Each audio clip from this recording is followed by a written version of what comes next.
Meus amigos, as próximas eleições e o futuro econômico, social e político do Brasil é o tema da nossa apresentação a partir deste momento. O que nós pretendemos demonstrar é a necessidade de eliminar os entraves políticos institucionais do Brasil nas próximas eleições para o governo federal planejar a economia brasileira no longo prazo, visando superar os entraves econômicos e sociais do país. Nas próximas eleições presidenciais do Brasil, o eleitorado brasileiro terá que optar entre o candidato das forças progressistas, que é o presidente Lula, e 3 candidatos retrógrados, antidemocráticos, antinacionais e antissociais, de extrema direita. Se Lula for eleito e for mantida a atual correlação de força no Congresso Nacional, dominada por partidos retrógrados de direita e extrema direita, ele não terá condições de governar na plenitude, como acontece atualmente. Eleger a maioria de parlamentares de partidos progressistas para o Congresso Nacional é tão importante quanto eleger Lula para a presidência da República. Esta é a condição para assegurar a governabilidade do futuro governo Lula.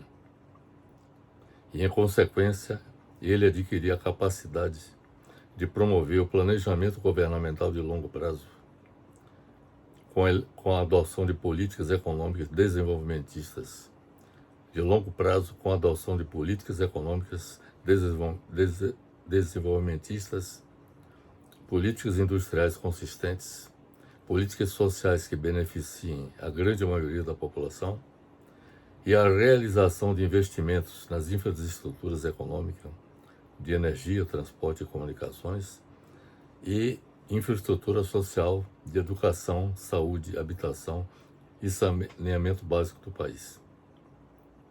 Sem resolver os problemas institucionais atuais de governabilidade e estabilidade política, nenhuma estratégia desenvolvimentista funcionará no Brasil. Os problemas institucionais atuais dizem respeito ao conflito entre os 3 poderes da República, Executivo, Legislativo e Judiciário, que todos vocês acompanham diariamente através da imprensa e dos meios de comunicação em geral. Então, os problemas institucionais atuais dizem respeito a esse conflito entre os 3 poderes da República, Legislativo, Executivo e Judiciário. E os problemas institucionais são também derivados do domínio do Congresso Nacional por partidos de direita e extrema-direita, que contribuem enormemente para minar a estabilidade político-institucional do Brasil. A existência de partidos de direita e extrema-direita no Congresso Nacional impede que haja uma concertação nacional rumo ao desenvolvimento do Brasil. A condição para Lula governar o Brasil, sem os entraves representados pelo Congresso Nacional mais retrógrado da história do Brasil, consiste em o eleitorado brasileiro mudar a atual correlação de forças do parlamento, elegendo, em sua maioria, parlamentares de partidos progressistas. Só assim será possível ao futuro governo Lula assegurar sua governabilidade para solucionar os gigantescos problemas econômicos e sociais do Brasil e promover seu futuro desenvolvimento a longo prazo. É a ausência de governabilidade atual do país que faz com que haja incapacidade governamental de planejamento da economia brasileira a longo prazo. Tudo isto que acabamos de expor faz com que se imponha a necessidade de superar o primeiro grande desafio das forças progressistas do país, que é de natureza política, elegendo Lula como presidente da República e uma maioria de parlamentares progressistas para a Câmara dos Deputados e o Senado Federal. Então, este é o alerta que nós fazemos para todos os brasileiros que desejam o bem do país, da necessidade, além de eleger Lula como presidente, eleger uma maioria parlamentar progressista, tanto na Câmara dos Deputados quanto no Senado Federal. Isso é fundamental, é decisivo para o futuro do país. Vencido esse desafio, o próximo passo consiste em formular e executar um plano de governo que possibilite superar os gigantescos problemas econômicos e sociais do Brasil e promover o seu desenvolvimento em novas bases. O plano de governo de longo prazo, que possibilite superar os gigantescos problemas do Brasil, consiste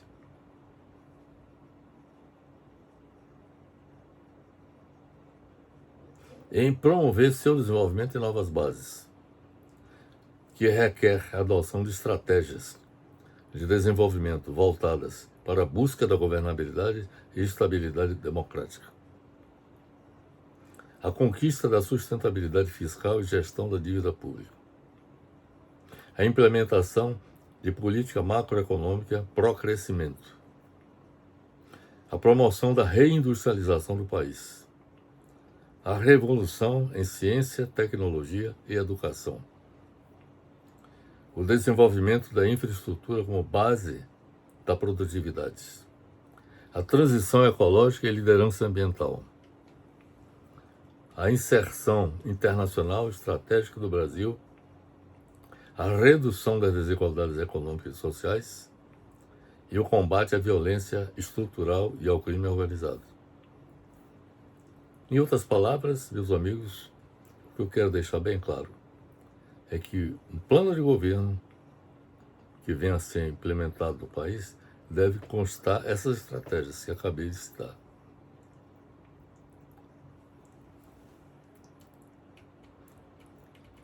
E repetindo, as estratégias que o Brasil precisa, visando a construção de um futuro radiante para o país, significam a adoção de estratégias de desenvolvimento voltadas para a busca da governabilidade e estabilidade democrática, a estratégia de conquista da sustentabilidade fiscal e gestão da dívida pública, a estratégia de implementação de política macroeconômica pró-crescimento, a estratégia de promoção da reindustrialização do país, a estratégia de revolução em ciência, tecnologia e educação, a estratégia de desenvolvimento da infraestrutura como base da produtividade, a estratégia de transição ecológica e liderança ambiental, a estratégia de inserção internacional estratégica do Brasil, a estratégia de redução das desigualdades econômicas e sociais e a estratégia de combate à violência estrutural e ao crime organizado. Este plano de governo, meus amigos, que nós vamos detalhar logo em seguida, possibilitaria superar os problemas relacionados com a desindustrialização do país, que ocorre desde a década de 1980,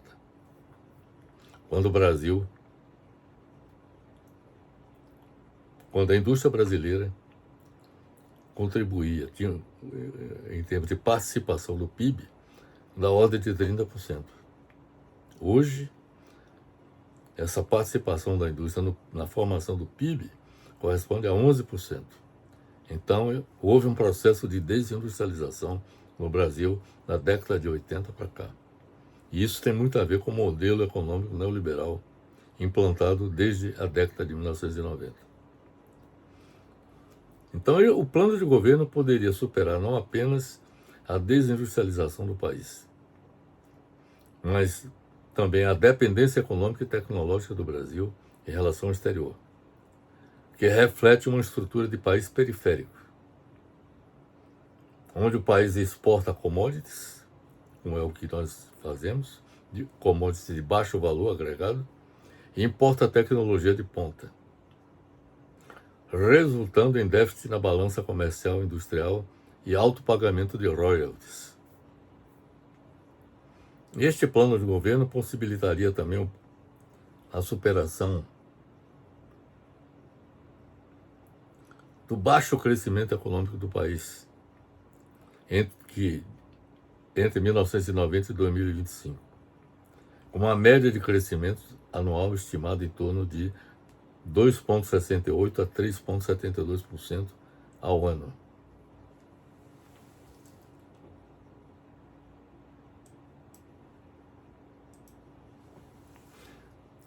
Esse plano de governo também deveria contribuir para fazer com que a arrecadação insuficiente do governo, que os déficits que o governo está produzindo atualmente, se transformem em superávites. Hoje, por exemplo, eu diria o seguinte: a arrecadação insuficiente do governo gerou déficits de 249 bilhões em 2023, 47 bilhões em 2024 e 55 bilhões em 2025. Então é preciso superar esse problema do déficit. Outro desafio que tem que ser enfrentado e que esse plano de governo tem que oferecer solução diz respeito à crescente dívida pública, que alcançou 78,7% do PIB em 2025. E se as coisas continuarem como estão, vão atingir nos próximos anos até 100% do PIB, o que comprometeria radicalmente o próprio desenvolvimento do país. Então é preciso superar o problema da dívida pública. O plano de governo deveria também superar a precária infraestrutura do país, com investimento insuficiente e extremamente dependente do modal rodoviário. Além disso, esse plano de governo deveria resolver o problema de termos milhões de brasileiros sem acesso regular à água tratada e saneamento. Também esse plano de governo deveria possibilitar fazer com que a baixa produtividade do setor produtivo nacional seja superada. Haja vista que o Brasil se posiciona em 94º lugar em um ranking global de produtividade que abrange 184 países. Então, a produtividade brasileira precisa ser elevada para que o próprio desenvolvimento do país floresça.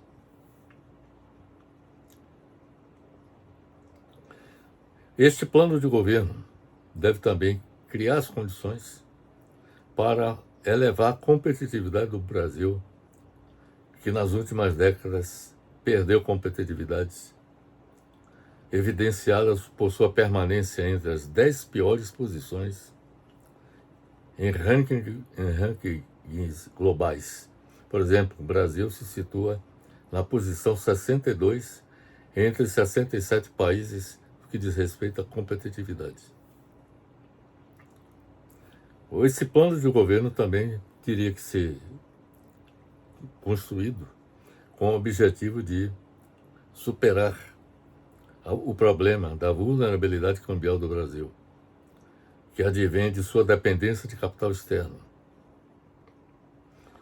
da inflação indexada ao dólar e a instabilidade fiscal. Então, o Brasil apresenta vulnerabilidade cambial que precisa ser superada por um plano de governo que seja eficaz. Este plano de governo também teria que criar as condições para superar as desigualdades econômicas e sociais do Brasil, que é um dos países mais desiguais do mundo, com 1% da população concentrando cerca de 63% da riqueza nacional. Então é preciso superar esse problema, com um plano de governo que seja o mais eficaz possível. Então, é necessário reduzir esse processo de concentração da renda, em que 1% da população brasileira concentra cerca de 63% da riqueza nacional, enquanto os 50% mais pobres detêm uma fração mínima, cuja disparidade estrutural se manifesta em excessiva concentração da renda e poucas oportunidades educacionais para a maioria da população, precário serviço de saneamento e de saúde que perpetuam a pobreza. E, finalmente, esse plano de governo deve criar as condições para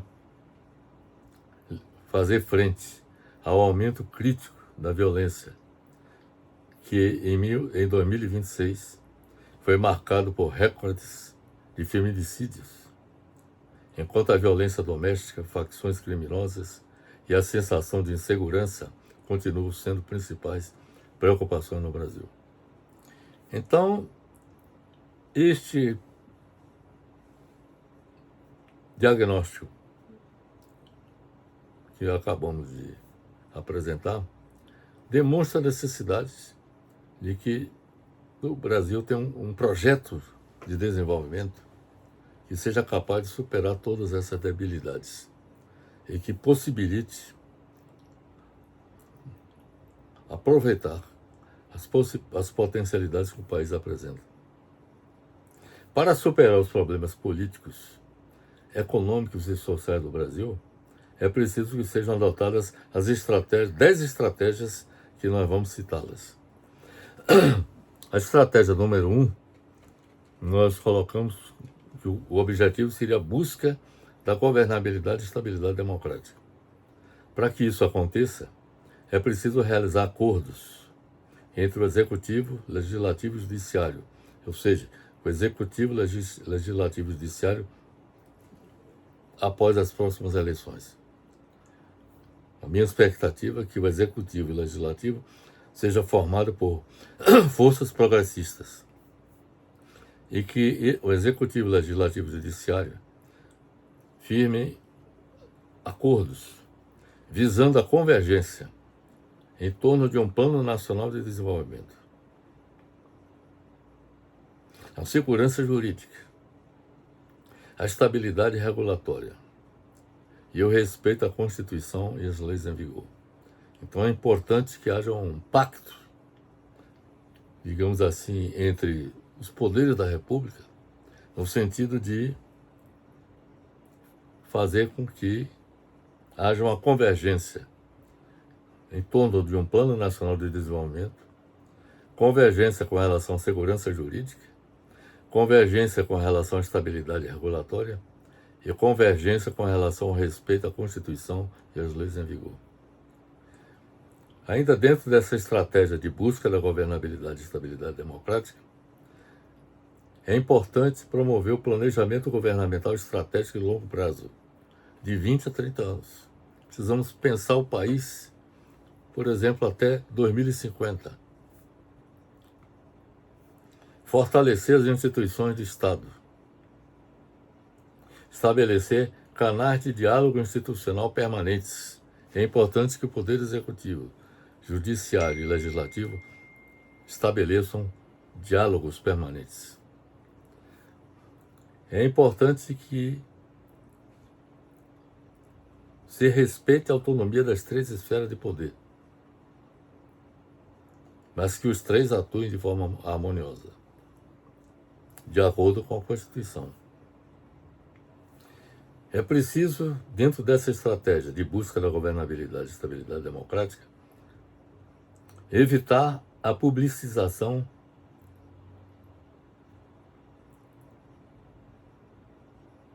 a publicialização excessiva da política e a politização do judiciário.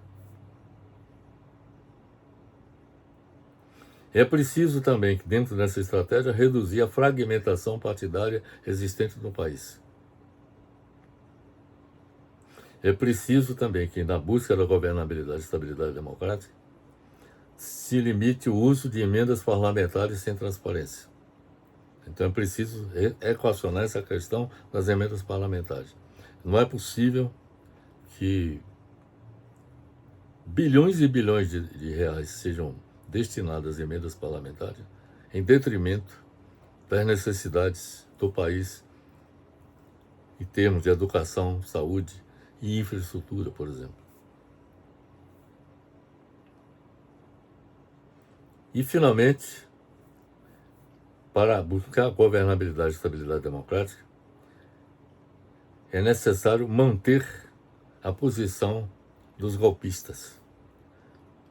As medidas que foram postas em prática, houve aprovação pelo Congresso Nacional da Lei da Dosimetria, que reduz as penas que foram impostas aos golpistas que tentaram implantar uma ditadura no país, de 2022, ou melhor, de 2019 até 2022, que essas penas sejam mantidas contra os golpistas, para evitar que essas forças retrógradas que tentaram implantar uma ditadura no país voltem a tentar um novo golpe contra o Brasil. Então, a estratégia número 1 seria a busca da governabilidade e estabilidade democrática. A estratégia número 2 consiste na conquista da sustentabilidade fiscal e gestão da dívida pública. Para que esse objetivo seja alcançado, de conquista da sustentabilidade fiscal e gestão da dívida pública, é preciso promover a transição de um ajuste fiscal focado apenas em cortes de despesas, ou seja, austeridade, que é o que muita gente defende, para uma reforma tributária progressiva e o controle da despesa via eficiência administrativa.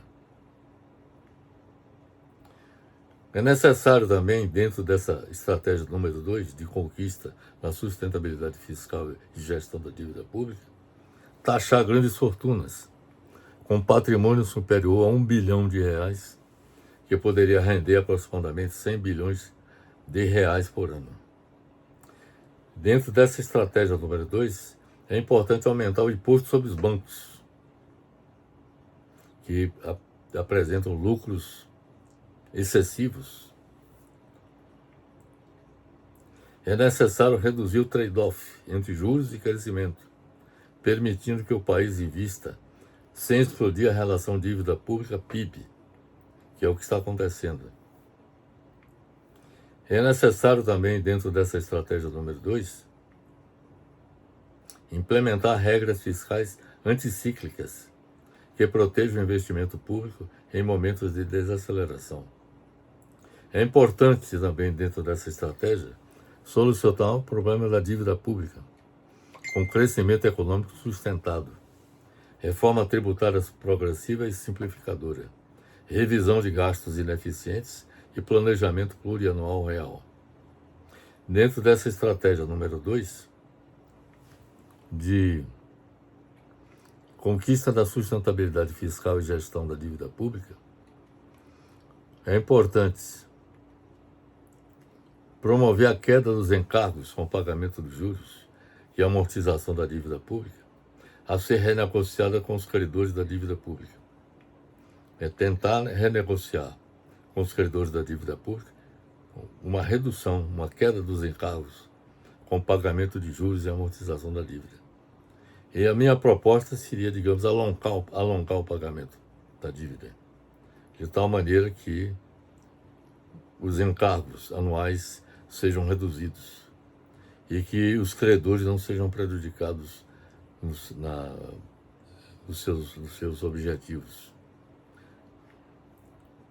Uma outra iniciativa dentro dessa estratégia que precisaria ser implementada é diminuir os gastos do governo com a redução drástica do número de ministérios e órgãos públicos e dos dispêndios em todos os níveis do governo e a redução drástica da taxa de juros básica da economia para diminuir o tamanho da dívida pública e os encargos com os pagamentos de juros e amortização da dívida pública.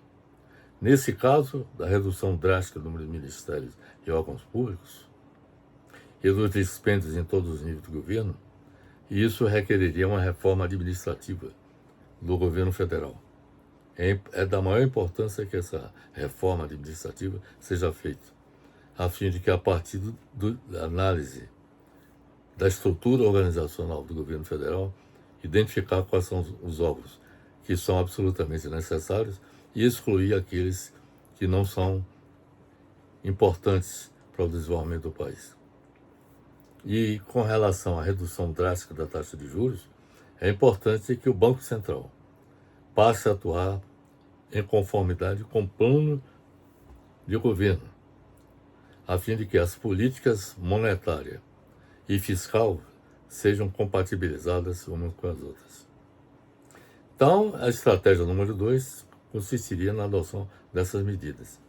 Na estratégia número 3, que consiste na adoção de política macroeconômica pró-crescimento, isso requeriria promover o crescimento médio do PIB do Brasil acima de 5% ao ano. Por exemplo, o crescimento que nós tivemos no Brasil de 1990 a 2025 foi entre 2% e 3%. Então precisamos elevar para 5%. É preciso criar ambiente econômico favorável ao Brasil.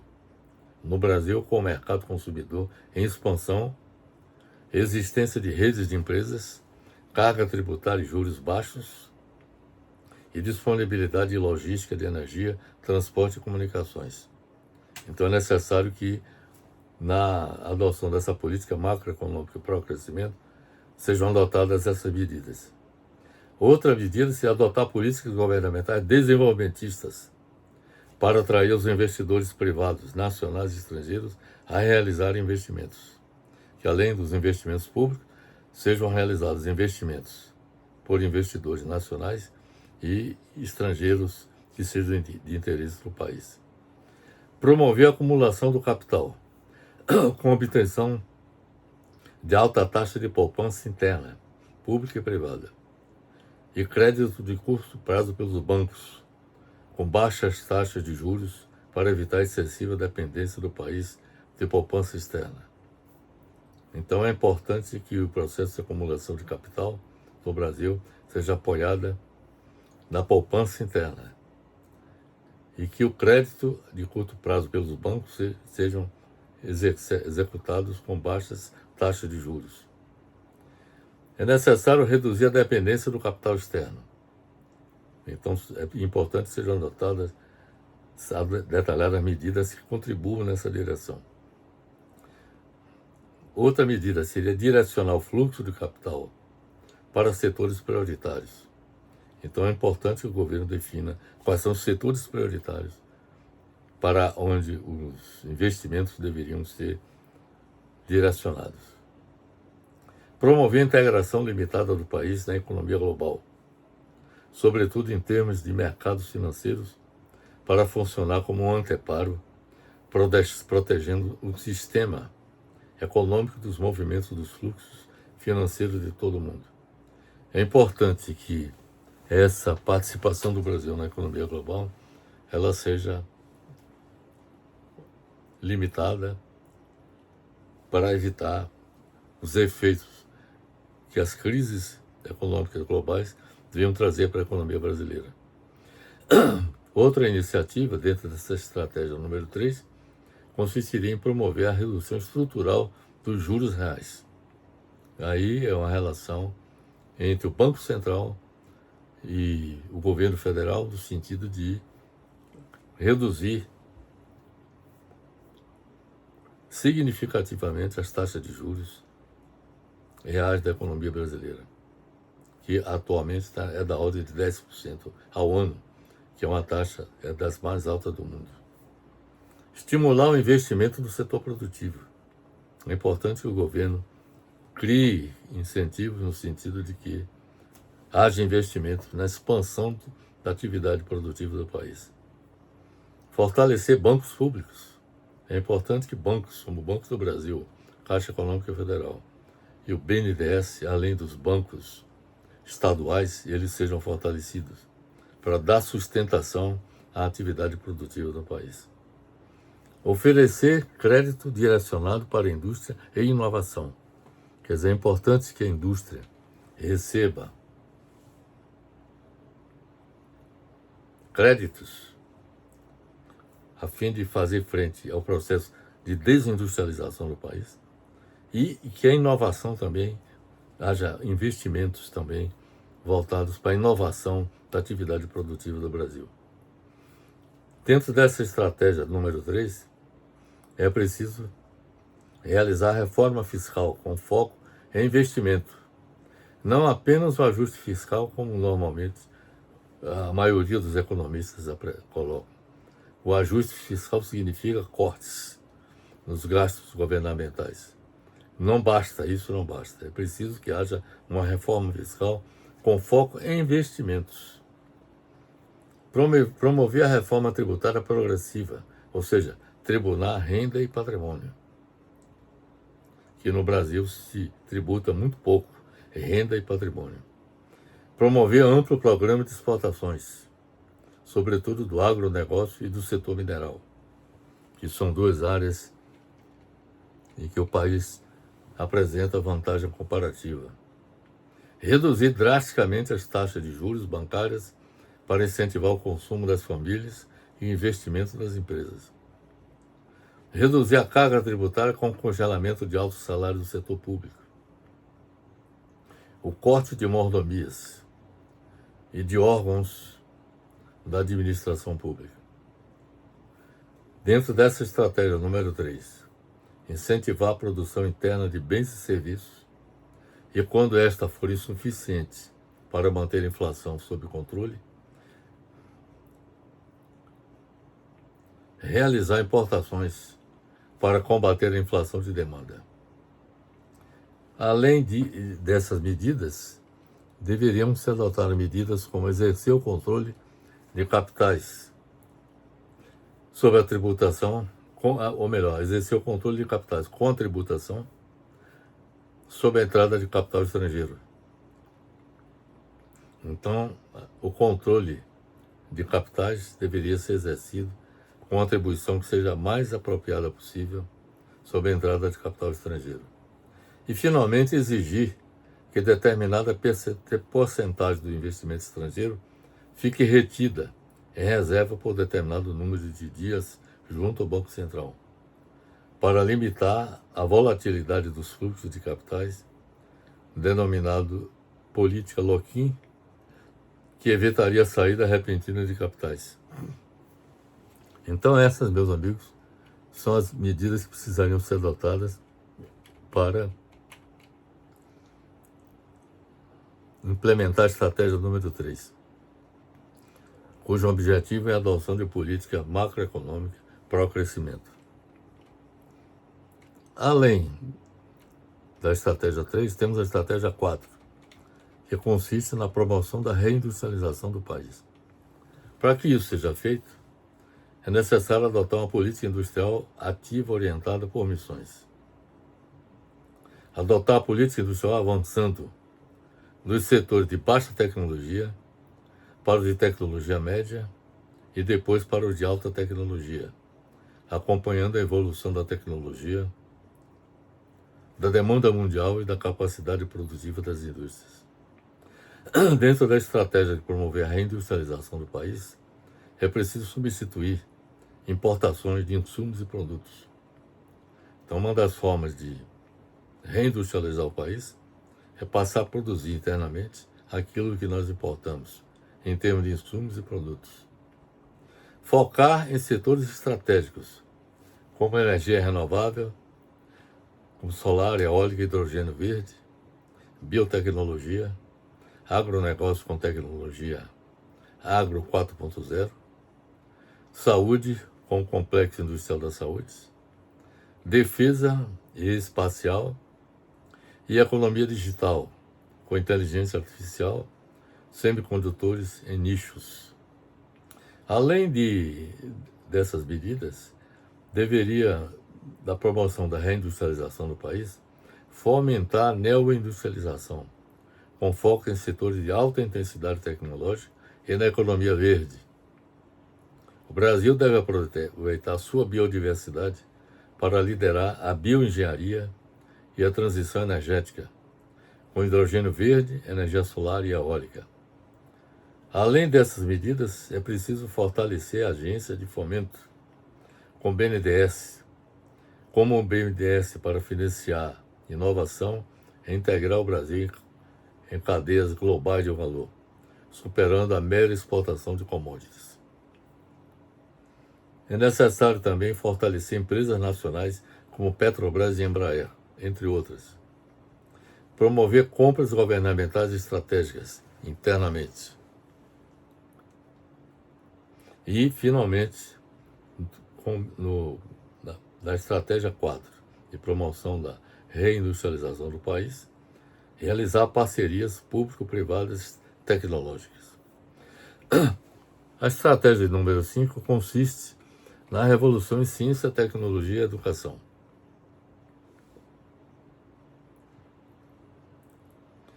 Para que isso seja realizado, é importante que se eleve o investimento em pesquisa e desenvolvimento da ordem de entre 2% e 3% do PIB. Hoje, o investimento em P&D no Brasil é inferior a 1% do PIB. Então é importante que seja dobrado ou triplicado esse investimento em pesquisa e desenvolvimento. Fortalecer o CNPq e CAPES. Integrar universidades e empresas. Então, tudo isso requer um detalhamento por parte do governo de iniciativas voltadas para atender, implementar essas medidas. Fortalecer universidades e institutos tecnológicos. Atrair o setor, atrair e reter talentos. Então, é importante que atraia e retenha talentos não só de brasileiros, mas também atrair talentos estrangeiros. Elevar investimento em educação do país, que seja superior a 7% do PIB. Reformar o ensino técnico e engenharia. E universalizar o ensino integral de qualidade. Sobre essa questão da revolução em ciência, tecnologia, inovação e educação, nós já tivemos a oportunidade na área da educação, de elaborar um livro, cujo título é A Revolução da Educação Necessária ao Brasil na Época Contemporânea, em que nós detalhamos tudo o que seria necessário para que essa revolução se realize no setor de educação. E também elaboramos um livro em que analisamos a evolução da ciência e da tecnologia ao longo da história. E lá consta também proposições no sentido do Brasil contribuir no sentido do desenvolvimento científico e tecnológico. Então é necessário que haja uma revolução também das estruturas que existem no Brasil destinadas ao desenvolvimento da ciência, da tecnologia e da educação. A estratégia número 6 consiste no desenvolvimento da infraestrutura como base da produtividade. Para que isso seja implementado, é preciso promover a integração produtiva entre as regiões do Brasil. Elevar o investimento em infraestrutura de energia, transporte e comunicações, correspondendo a mais de 25% do PIB. Desenvolver a logística com foco em ferrovias, hidrovias e portos. No setor de energia, com expansão e modernização do setor. No saneamento básico da infraestrutura digital, com o 5G, a tecnologia 5G e inteligência artificial. Nós devemos também, dentro dessa estratégia de desenvolvimento da infraestrutura como base da produtividade, universalizar o saneamento básico no Brasil, atrair o setor privado para investir na infraestrutura de energia, transporte e comunicações, com investimentos que seria da ordem de 1,6 trilhão de reais para reduzir o custo de sua logística. Então, para que nós possamos ter uma infraestrutura consistente no Brasil, precisaria investir 1,6 trilhão de reais, tanto na área de energia, transporte e comunicações. Deveríamos adotar o modelo das concessões bem reguladas, das parcerias público-privadas e dos bancos públicos, como alavanca desse processo de desenvolvimento de infraestrutura como base da produtividade. Deveríamos priorizar investimentos em infraestrutura social, educação, saúde, habitação popular e saneamento básico. Executar de imediato um amplo programa de obras públicas, de infraestrutura na área de energia, transporte, comunicações, educação, saúde, habitação e saneamento básico,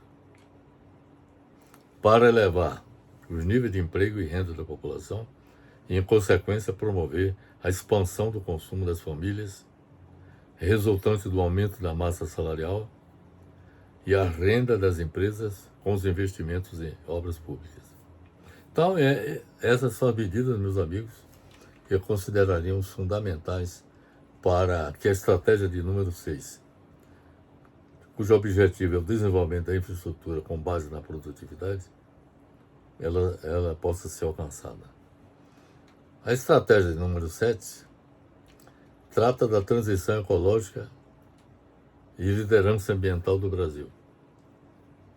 O objetivo dessa estratégia número 7 é assegurar a transição ecológica e fazer com que o Brasil conquiste a liderança no setor ambiental. Para que isso aconteça, é necessário promover o desmatamento zero na Amazônia, exercer liderança em energias renováveis, solar, eólica e hidrogênio verde, desenvolver a bioeconomia como novo motor de crescimento e desenvolver a agricultura sustentável de alta produtividade. Então, para que esse objetivo seja alcançado, essa estratégia número 7 precisaria ser implementada com a adoção das medidas que acabamos de expor. A estratégia de número 8 diz respeito à inserção internacional estratégica do Brasil. Ela, com as medidas necessárias para que isso aconteça, seria adotar política externa ativa, pragmática e não aliada. Ou seja, o Brasil tem que se relacionar com todos os países do mundo. Diversificar parceiros comerciais. É preciso que haja uma diversificação, isso já está acontecendo. Realizar acordos comerciais seletivos, como, por exemplo, o Mercosul, com os Estados Unidos e também com a China. É importante que isso seja feito. E com o Canadá, certo? Entre outros, inclusive com os países da América do Sul e da África.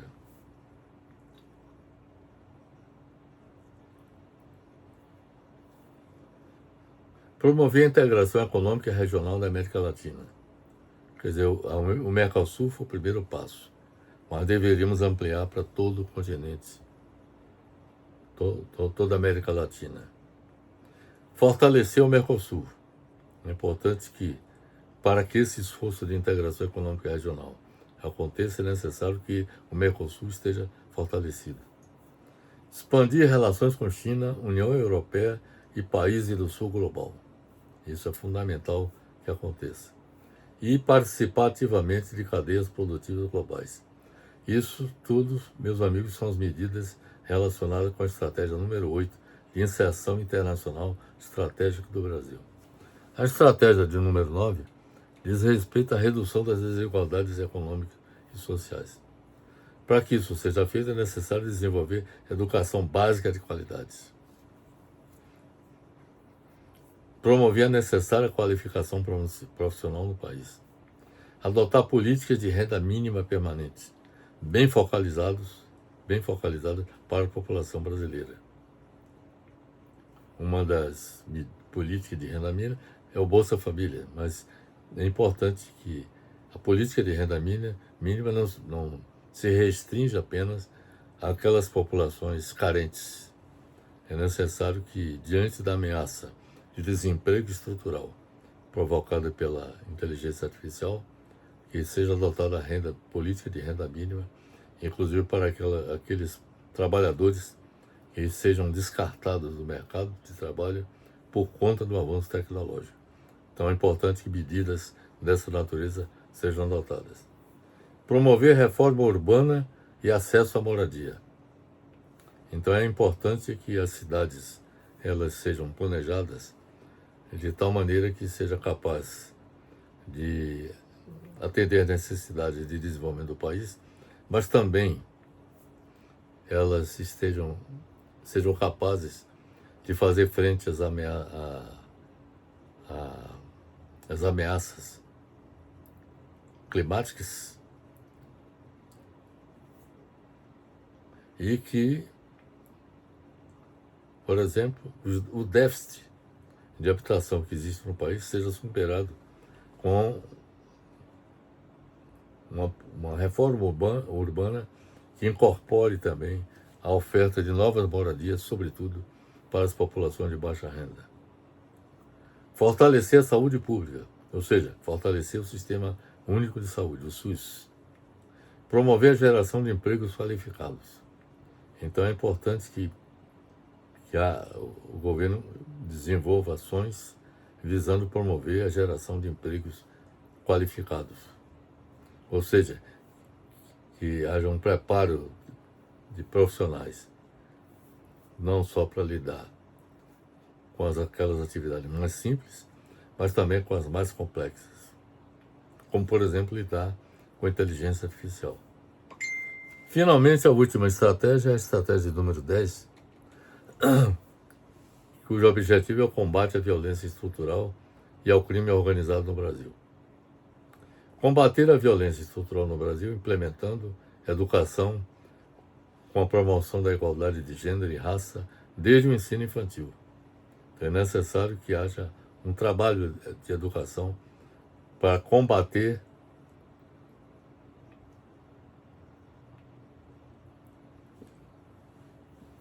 a questão da desigualdade de gênero e também o racismo, combatendo preconceitos arraigados junto à população, fortalecendo programas de transferência de renda, como Bolsa Família, e aumentando o investimento educacional em regiões periféricas para reduzir as desigualdades, implementando leis contra a misoginia, ou seja, contra as mulheres, e violência de gênero, além de promover a igualdade no trabalho, inclusive não só com relação à igualdade de trabalho para as mulheres, mas também para os negros. Então, o combate à violência estrutural no Brasil, as medidas são essas que acabamos de citar. Combater o crime organizado no Brasil requer a celebração de um pacto nacional suprapartidário focado na inteligência financeira para descapitalizar facções criminosas, integrando as forças policiais, federal, estaduais, monitorando fronteiras e o controle tecnológico de presídios. A estratégia de número 10 prioriza a asfixia financeira sob o confronto armado, que tem sido ineficaz. A estratégia prioriza a reforma do sistema prisional, tornando os presídios seguros e civilizados, impedindo que se tornem centrais de comando do crime, como ocorre atualmente, e o investimento em educação, esporte e cultura, além da inclusão social de egressos do sistema prisional, para reduzir o recrutamento pelas facções criminosas. Portanto, meus amigos, essas são as 10 estratégias que eu acharia convenientes para que os gigantescos problemas políticos, econômicos e sociais do Brasil possam ser enfrentados. Como eu lhes disse inicialmente, para que esse plano possa ser implementado e seja eficaz, é necessário que nós possamos ter no Poder Executivo e no Congresso Nacional a maioria composta de partidos progressistas, que a direita e a extrema-direita sejam anuladas e que sua influência dentro do Congresso Nacional seja o mínimo possível. Mas o sucesso da execução do plano de desenvolvimento do Brasil com a adoção das estratégias que acabamos de descrever depende da implementação de um projeto nacional claro e da existência de coordenação entre o Estado Nacional Brasileiro e o setor produtivo, que é uma coisa absolutamente necessária. Que além de haver um pacto entre os poderes da República, é necessário que haja um pacto entre o governo e o setor produtivo, no sentido de que os objetivos nacionais possam ser perseguidos e alcançados. O sucesso na execução do Plano de Desenvolvimento do Brasil depende também da convergência entre as instituições políticas nacionais, do apoio da população brasileira e da existência de um Estado Nacional estratégico, que nós não temos.